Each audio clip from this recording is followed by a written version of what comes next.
me by my whole name, never just the first name. It's always the whole name. No matter where I'm at, it's always my whole name, especially when I'm in my neighborhood growing up. And, you know, I grew up, actually, when I was born on the west side. That's where my parents was living at the time. We moved to the east side, left the east side, moved to Northtown. If y'all don't know what the streets are like in Las Vegas, the streets in Las Vegas is back then. I'm gonna take you back to like the '80s time. You know what I mean? I'm gonna take you back to, you know, what what got the streets to what they are today. I mean, the streets probably never been straight, never been crazy, but the time that I've been here, I can remember as a kid playing Pop Warner Sports, and you know, of course, we were playing football, little league basketball, and all of those sports and things like that. One of the things was you didn't really see much of the streets, but we traveled in the streets because we had to get to the games, we had to get to practice. We also wanted to go play at different clubs, different gyms. We would go play outside in different places. We would go out and we would just move around the city on skateboards, bicycles, walking in big packs and whatever it took. We would see a basketball goal outside in front of somebody's house and they would have to come out and tell us, hey man, get off our goal, stop playing on our basketball goal.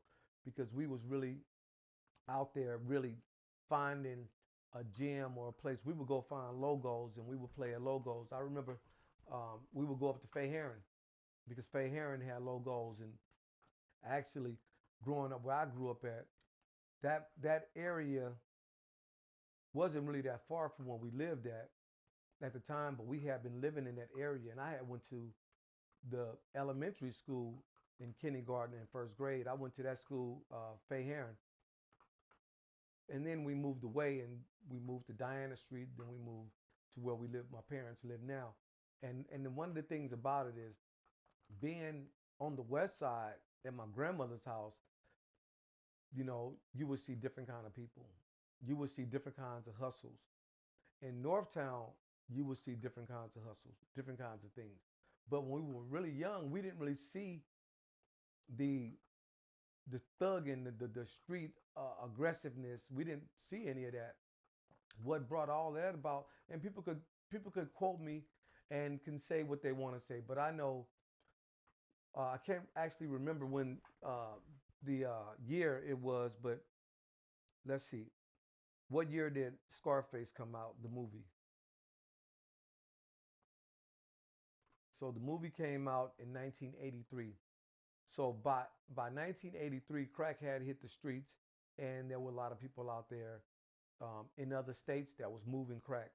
In Las Vegas, there was a few people, a couple of OG dudes hustling, but at the time, them dudes probably was only like 19 years old or something like that, and they got a hold of the sack. They met somebody in California, and they was hustling, and us as you know younger dudes, we watching these dudes hustle. I remember one day, I got to share this story. We were in the 11th grade, and at the time I was going to Western, and I was at one of my homeboys' house, and his mom was dating this dope dealer dude. So we after school we there, and while we there, now all this took place on the west side. At this time I was living in Northtown, and so it was always competition and people being competitive, and I've always been competitive because my skill level always been high at whatever I wanted to do, whether it was fighting, boxing, basketball, football, karate, wrestling, track, whatever it was. I was dice, cards, whatever it was that we were learning over there in North Las Vegas. I was one of the most competitive people it was, so being competitive is it's like, uh, that's the thing. So while I was at my homeboy house, this guy named Pat Duke, if you live in Vegas, everybody know Pat Duke. Pat Duke, a little short dude, but they was getting money at one time. I mean, they was really having some major money. But at this time, I was in the 11th grade, which had to be in like '84. So that movie Scarface had already been out. People had seen that movie Scarface, and people was riding the coattail of wanting to be like Tony Montana in the movie Scarface. Okay, boom. So how did he get it? He got it by selling dope.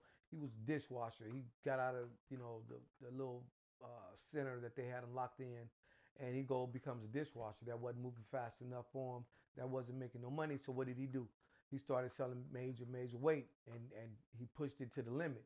And So in Las Vegas, you had guys that was trying to push it to the limit. I mean, they was driving around in nice vehicles and they was driving around with jewelry and they had the fresh gear on, the Fila sweatsuits, and which was really popular back in those days.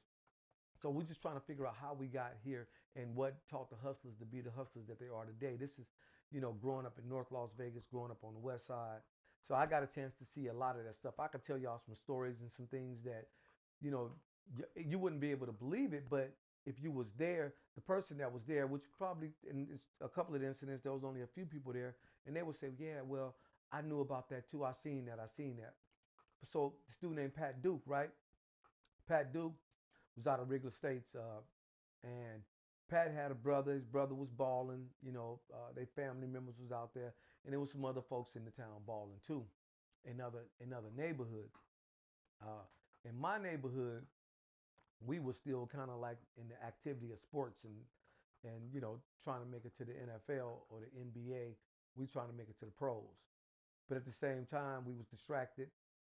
We was interrupted, and we had a choice to make. And when we made the choice, it wasn't the choice that we was dreaming of. It took us away from the dream. It took us away from what we all wanted. At least for me myself, I know I did. But I know a lot of people that I talked to, that went through some of the struggles and some of the things that I went through, uh, running across this, life out in the streets. So being out there, playing sports and you trying to get a scholarship, you trying to get to college so you can get to the next level. Well, in between that, they only had a few people in Vegas that even really probably knew how to recruit. I mean, there wasn't many people during that time that even had a connection with somebody outside of Las Vegas.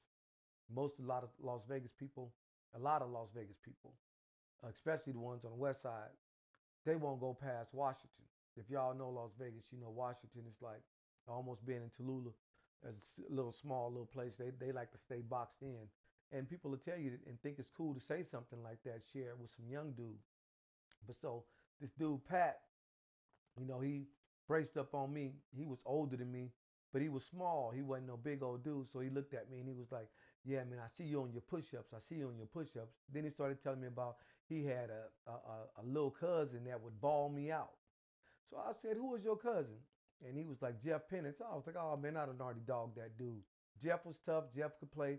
But when Jeff came down to the North Las Vegas in the Boys and Girls Club, Jeff wasn't that tough. We had ballers down there, and I was one of them. So it wasn't about the competition of um, if I could beat him. I already knew that I could play, so it wasn't really about that. But I'm telling this dude, he trying to act like his cousin was, stomped down the baddest dude. And I'm like, man, that ain't it, So he got into confrontation with me, uh, trying to, front me off. And he pointed to me and he pointed at his finger and was like, "This ring is a down payment on your mama house." Now I took that as an insult because, my mom and daddy didn't sell dope. They, church going people, and my daddy went to work every day, paid for his house, and still got his house today. Uh, how many years later? So I took that offensive. He, yeah, this ring, this is down payment on your mama's house. And so I couldn't wait to really, get older and get my paper up so I could really just, check this dude, how it is. So I was like, so once I got out there in the lifestyle of hustling and making money and moving around the streets and getting my own place at a young age and, thinking everything was all gravy and, all good, I ran into that dude. And of course, at that time, he was down on his luck. He was down on his luck. He needed me. And see, that's how things turn around. And I mean, me and Pat, we cool to this day. I mean, I still would speak to him and I talk to him, but I'm telling y'all the story with the truth, what really happened. That's how that took place. And I was from Northtown. They actually was from Northtown too, but we called it the West Side where they was at because it was over the hill. We had this hill that separated, you know, um, the North Las Vegas, Northtown, West Side, West Las Vegas. But actually, when you go over the hill, it was still Northtown. But because of the type of people who lived on the east side of the hill, those people was a little different from the people who lived on the west side of the hill. So that's why it was called West Side in Northtown. And so anything over that hill was West Side, and anything that came back that other way was Northtown. And people claim that thing, and it's still a stigma today where people were afraid to go over that hill back and forth each way. Some people scared to go that way. Some people scared to go that way. Some people will not never go that way. They don't even want to think about it. Some people they'll go. I mean, like myself, I can go anywhere. I mean, I move around. I went to 4 high schools out here, 2 junior high schools. So I met and I know everybody from all of the Bloods, the Crips, the Pimps, the Hustlers, and everybody. So that's how I got caught up out there, because being involved in uh, uh, people that think and are like you know, and they got something that you they got something that could bring you to light of what you really want to do, help you get something in your pocket. So I mean, y'all understand what I'm talking about. The real hustlers do. Anybody else then, just be blind to it. But so growing up on the west side, I remember my grandmother. I would be at my grandmother's house and she was the cookie lady. She was the candy lady in the Jets. And in the Jets, you had people like Ted, Mark, Ricky Cooper. You had the Love Brothers. You had Gugu. You had Johnny Fair. You had all of those dudes over there. So those people, they knew my auntie. They knew my grandmother because they came and got cookies and stuff like that. But it wasn't like I ran with them. Sean, me and Sean was cool, and me and Ricky Love was cool. So, but we were young and we got a chance to meet, those dudes over there, and we would go out and play basketball at Matt Kelly. We would go up to Doolittle. Big Tony. Tony used to be out there. Tony was one of the dudes that always. Tony was one of those dudes you felt safe around because you knew what he wasn't gonna let nothing happen to you, and he was big enough to protect or defend whatever he set out to do at that time. So it was like, people really wasn't into uh, the heavy gang banging just yet. It was just a lot of foolish people acting fools and making jokes and things like that. Now over in Northtown, you had a lot of comedians. People wanted to cap on people, talk bad about people, and a lot of sex moving around. People wanted to go in. It was sex jumping off everywhere. Young girls was getting pregnant. Young girls was getting their virginity broke. I mean, there was a lot going on that I was seeing growing up in my neighborhood where I lived at, just all around that. So, getting up in the morning, with no activity to do, uh, the positive thing that we knew what to do was to play sports, go out and play basketball or football, go to somebody's neighborhood and really, put it down. But growing up, you always get a chance to run across people that don't like you. You always get a chance to run across people that would doubt you or not really agree with your lifestyle or the way you live. And of course, you're going to do what you want to do when you're young because, you're out there and you're not really listening. Some people could tell you something extremely good and tell you something, the rightest thing in the world, and tell you, to stay away from something. And you'll go harder and harder to be a part of that. Then in the end, that whole thing will be, oh, I should have listened. That really was bad for me. Whatever it may be, hanging with somebody, drugs, girls, it could be anything. So, but they call it the devil, and they call it, these energies that run around. And then once you allow people to get into your circle of your elements of how you move in your direction and things like that, then they have a great chance to take you away from what you really trying to accomplish and what you really trying to do. Me, you know, I'm glad that I made it through, but there's still a lot more life to left. I mean, there's a lot of people that didn't make it this far. There's a lot of people that probably didn't even want to make it this far. I mean, growing up, at this point, what do you really think? I mean, what do you think at this point? What do you think, so many years later, 30 years later? Then you still got people that's my age. You still got people that's my age that really, they try to put that persona on of, you know, they want to show where they from and where their neighborhood is, and they wearing their colors and their flags. And you know, one of the best things that one of the best things that I seen is like, my neighborhood. I go to some functions in my neighborhood, and they're not tripping about the color. They ain't wearing, you know, they wearing what they want to wear. You got dudes that's wearing red. They ain't tripping off of that. They wearing what's in their closet. They wearing what they feel comfortable in. And back then it was all about the color. They wouldn't wear nothing red.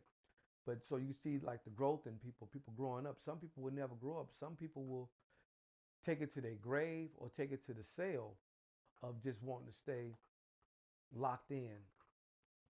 And the reason it was so difficult with dealing with so many types of energies and so many different type of people, it was so difficult because what you thought was good, what you felt like you wanted to be a part of, that didn't make it right because you felt like that. Whether it was gang banging, whether it was selling dope, whether it was smoking dope, whichever one it could have been. But when the town was hit, when Northtown was hit, it was hit. Everybody over there was selling dope. I remember my sister's boyfriend was one of the biggest dope dealers out here.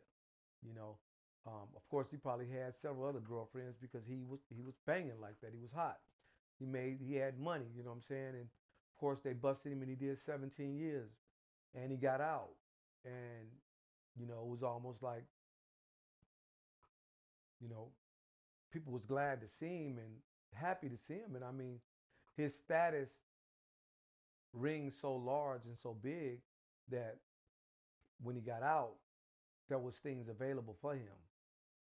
And there's still probably more things that he just don't accept and he don't take because he's a certain type of dude and he live a certain kind of way.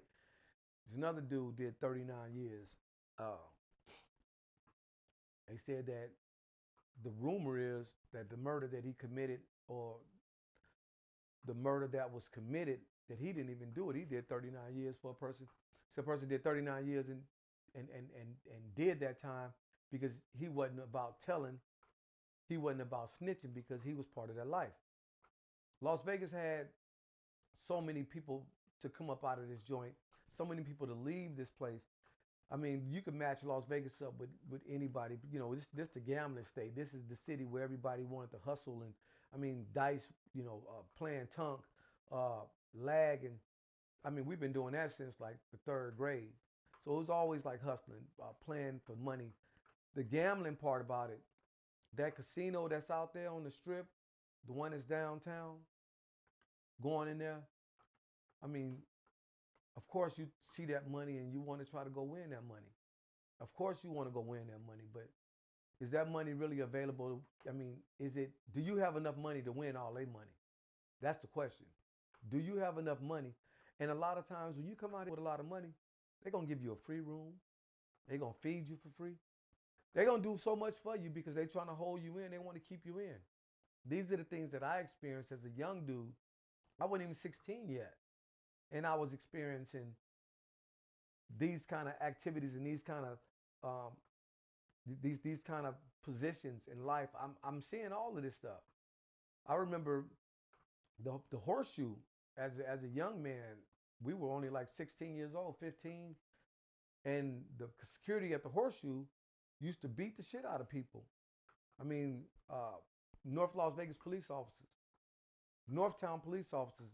If you look it up and you see all the lawsuits that they got from this guy named Rico and several other Northtown police officers, you just take a look at what happened in the lawsuits that got thrown up against them. I mean, it was reckless out here, both ways, with the criminals and the police. I mean, there was so many different. There's so many incidents where police standoff against street standoff against thugs. If you've ever been here and you've been down in Neck City back in the 80s, you already know what I'm talking about. You've been down in the 80s, down the Donna Street, you know what I'm talking about. You down over in Piru neighborhood, West Side, you know what I'm talking about. Very small little spot. We had a lot of little clubs at the time. We had a lot of clubs, man. It was the People's Choice, the Heritage. It was, the Town Tavern was popping. You had Shays. You had places in the 90s But that 80s mentality, that 80s mentality of what, you know, what we learned, that 80s mentality of people bringing drugs, people bringing guns, people getting beat up, getting jumped on, people getting killed.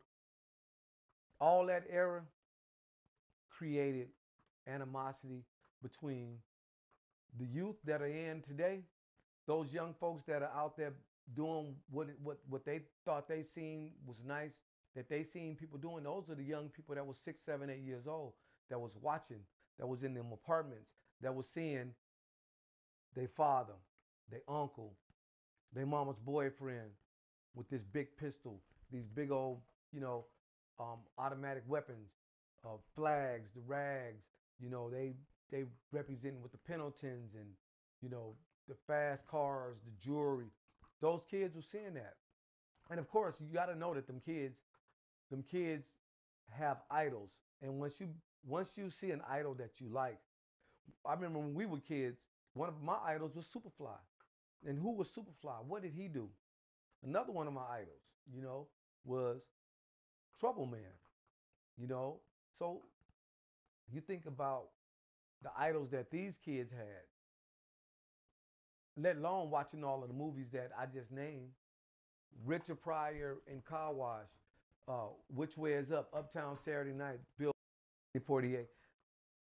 Listen, in the 80s, going into the 90s, but now the kids today, y'all see how they act? Y'all see what they do? The smash and grabs that they doing, we used to do that, but we wasn't doing it at the extent of highest level of what they used to. Actually, let me take that back. We didn't do it as consistent as they was doing it, because we had a crew of people here that hit a jewelry store back in the 80s. We had people here that hit pawn shops back in the 80s. I mean, we had people would go in the stores and take stuff and run out. I mean, without a mask on, because the cameras wasn't, you know, they wasn't high tech. And then not only that, they really wasn't even any cameras running around. You could just go in the store and just load up with a bunch of clothes. And when people started being on drugs, they had to figure out a hustle to be able to get money.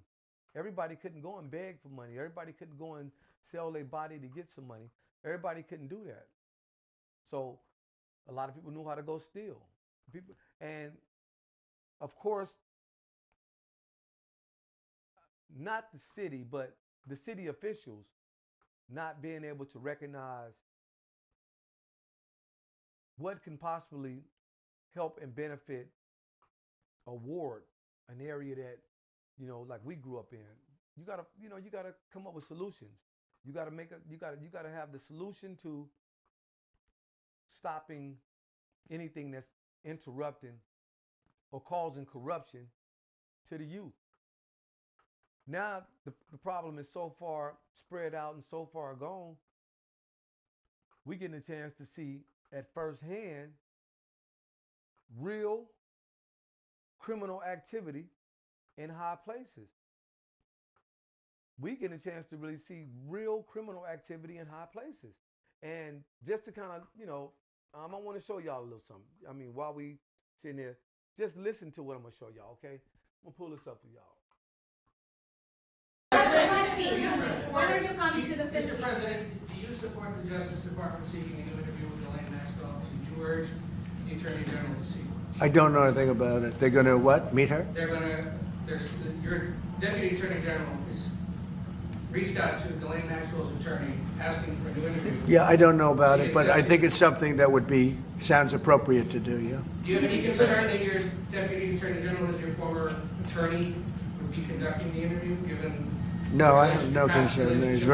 He's a very talented person. He's very smart. I didn't know that they were going to do it. I don't really follow that too much. It's sort of a witch hunt, just a continuation of the witch hunt. The witch hunt that you should be talking about is they caught President Obama absolutely cold, Tulsi Gabbard. What they did to this country in 2016, starting in 2016, but going up to 2020 in the election. They tried to rig the election, and they got caught. And there should be very severe consequences for that.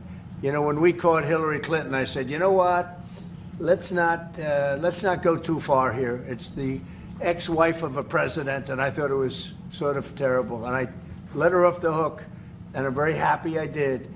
But it's time to start, after what they did to me, and whether it's right or wrong, it's time to go after people.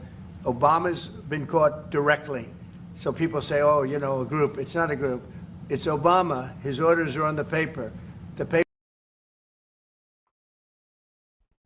So now, I mean, you know, one thing about it is, one thing about all this, the people in the streets that claim that they wanted to vote for Donald Trump and they like Donald Trump and they think Donald Trump is a black dude. They like, oh yeah, he the first black president for real. He the real, you know. But black people, I know y'all say black, no snitching. What is Trump doing right there? What you just listened to, that's called snitching. But y'all gonna make an excuse. But you would harm a brother, and you would just talk bad about some brother that your own brother. You would talk about he's a snitch and you don't want to be around him, but you gonna support a dude that was snitch right in your face, and then y'all gonna say, well, at least he did it in our face. Now, listen, if you didn't like it then you don't like it now. I'm gonna let y'all hear a little bit more of this, man. This is, you know, let y'all hear a little bit more of this. Papers are signed. The papers came right out of their office. They sent everything to be highly classified. Well, the highly classified's been released. And what they did in 2016 and in 2020 is very criminal. It's criminal at the highest level.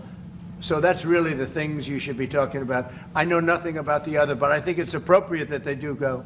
May I ask you about that, Mr. President? Yeah. Tulsi Gabbard has submitted a criminal referral to the Department of Justice. From your perspective, who should the DOJ target as part of their investigation? What specific figures in the Obama administration? Well, based on what I read, and I read pretty much what you read, it would be President Obama. He started it. And Biden was there with him, and Comey was there, and Clapper. The whole group was there. Brennan, they were all there in a room. Right here, this was the room. This is much more beautiful than it was then, but that's okay. I have nice pictures up. They came out of the vaults. They were in there for 100 years. This is much more beautiful. We have the Declaration of Independence now. Man, this is evil at its finest. You know, this is all about me growing up and what I've seen, some of the things growing up, and why we kind of got off track, and why things aren't going the way that they're supposed to go now. Just listen to this dude. I mean, this dude here, this dude will lie in your face, and then he would blame everybody else, and then he wants y'all to believe that. He been constantly lying. They got this thing out. They talking about the Epstein files. He's trying to deter y'all away from that. He don't want y'all to really know. He would pray and hope that list don't come out. But hey, y'all got to pick the right side. It ain't about picking sides. It's about picking the right side. And people say, well, vote.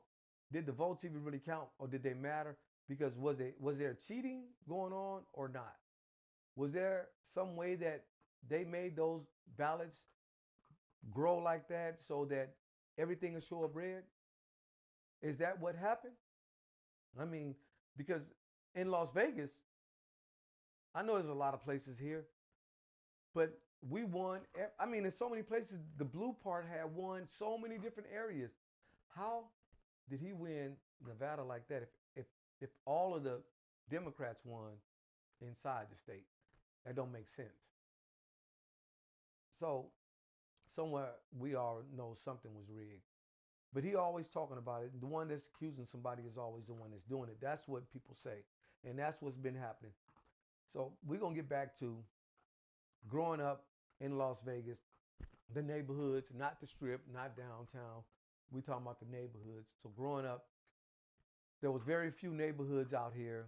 There was, you know, I can go through and name quite a bit of them, but it's not necessary. If you was here, you was here. If you wasn't here, do a little more research. Check back with my page. Make sure y'all hit like, subscribe, share this if you like it. Hey, dip into the comments and let me know what you think. If you have any questions or if there's something I said or anything like that, y'all let me know what's up. Get down in the comments.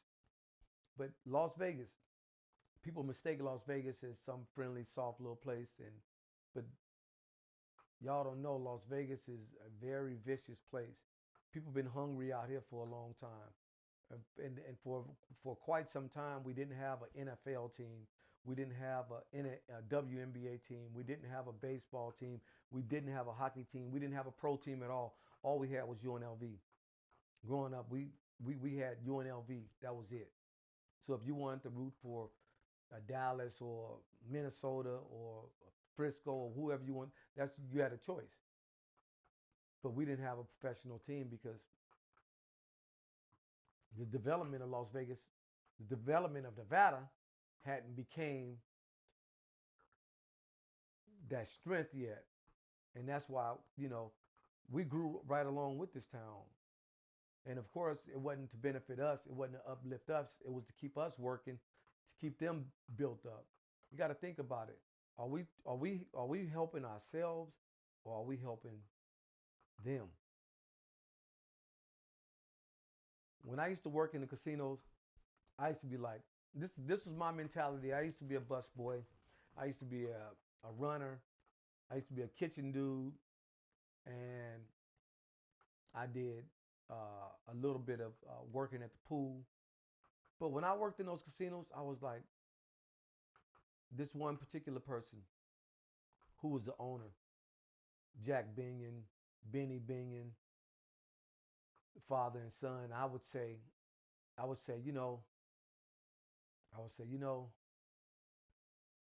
I'm here working. I'm a slave. I'm cleaning Massa's house. That was my mentality because that's what I felt like. And that's what it was. I'm cleaning Massa's house. Massa's sitting up, drinking some coffee, stirring his milk or whatever he's doing, and I'm making sure his place is clean. Because this is his joint. He owned this. And I'm trying to figure out how come I can't own something like this? What do I got to do to own this? What did he do to even get all this money? Where did all that money come from? See, I like to do deep research history and go all the way back. I like to know how'd you get this? Where did it come from? And is there any way that I could have a part of that? See, I'm one of those dudes. I'm like the dude in King of New York. If it's a nickel bag sold in the park, I want in. That's the dude I've been around here in Vegas. If somebody was doing something and I knew him and I knew of it, yeah, I was right at him. Everybody around here know that. So I had to stay who I was. And like today, a guy told a dude, he said, man, I'm just being me.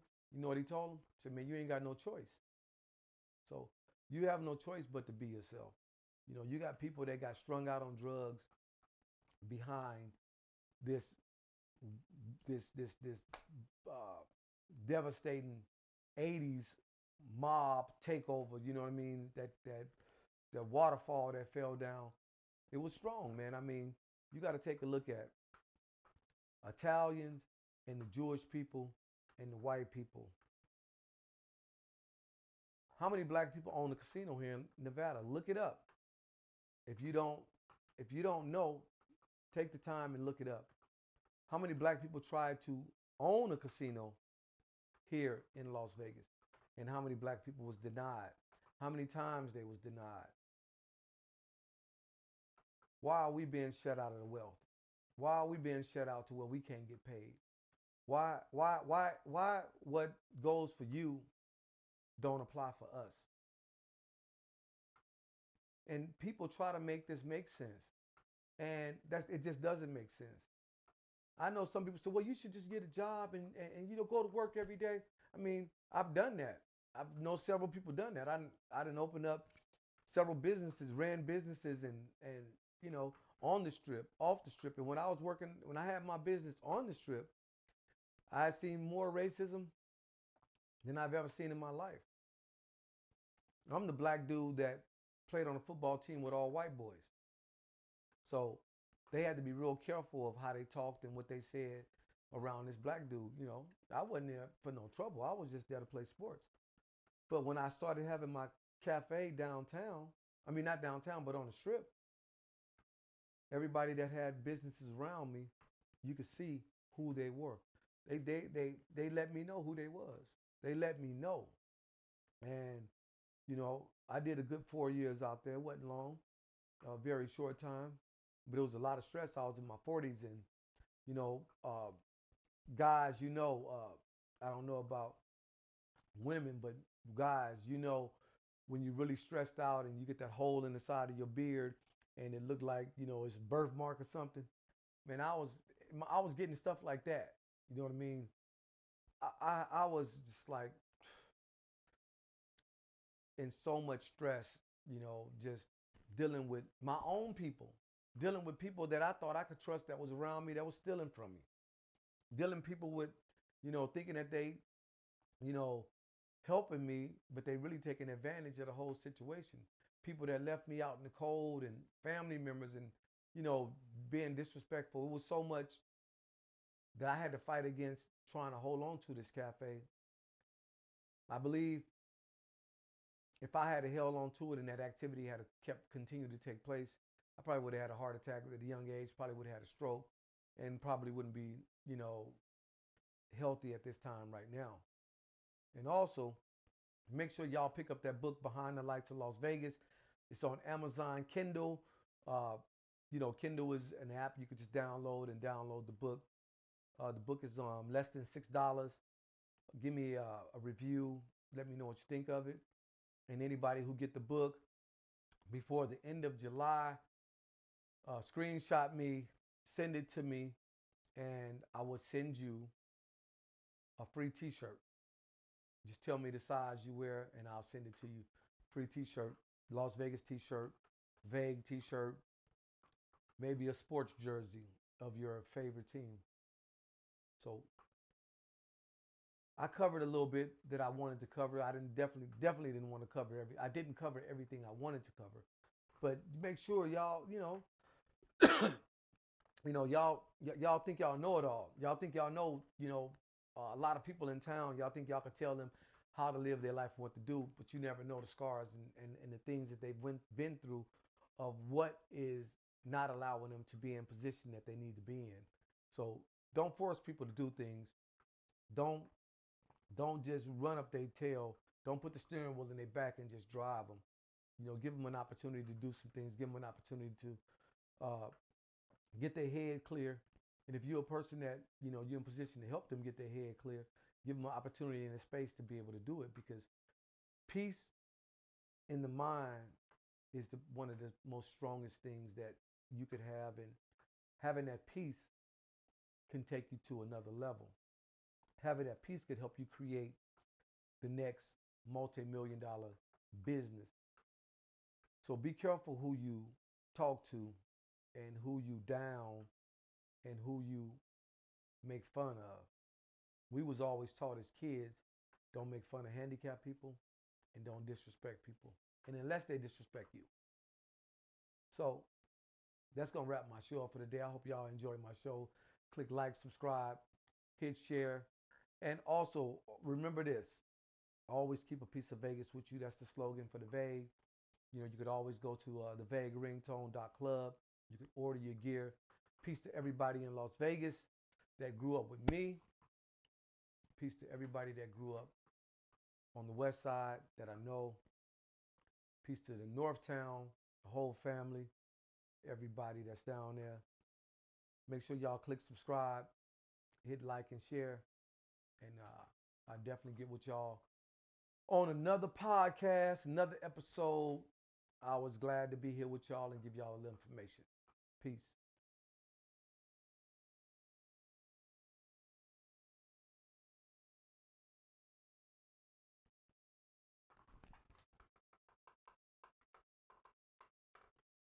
We ending the stream now.